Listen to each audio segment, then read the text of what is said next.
So today, guys, we got a dial indicator, as you can tell. A dial indicator, they're most commonly known as dial indicators, but some people do call them American gauge design indicators, or sometimes even drop indicators too. The most common measuring ranges on these are they go from 0.001 to 1 inch. I mean, others can be less, others can be more. It really just depends on the dial indicator that you got. And now, so if you take a look on the indicator here, you'll notice there's a smaller gauge here. That shows how many revolutions that the dial indicator has made. Now, every mark, I think, is 0.001. And now every revolution it has is 0.1. So now, the way you would measure this here, so you would take it right here. You see it's at 0 on the lowest point of the camshaft. So what we do now, we're gonna turn it. We're gonna keep turning it. Oh, there, see, there it goes. You're gonna wanna put it on the highest point of the lobe. Bam. Bam. Oh, and you don't want to touch the table. Don't want to touch the table. Now we're going to turn it until it stops going up. So there we have it. 47.237. And now that is your cam lobe.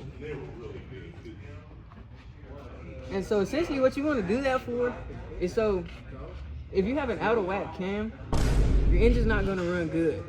It's not going to run right, and you're going to notice it.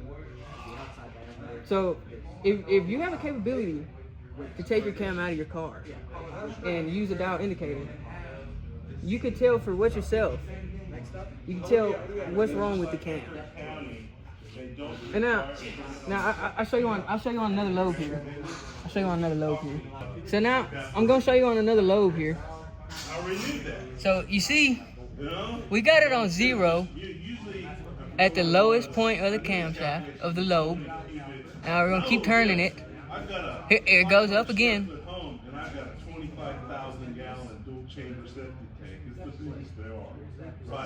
Now as you can tell, this one is much bigger.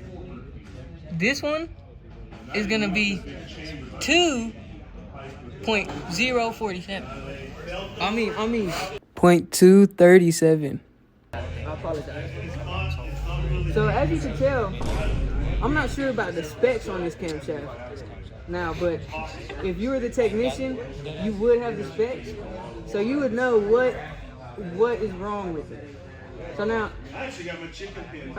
another way you can use this actually is if you take it here.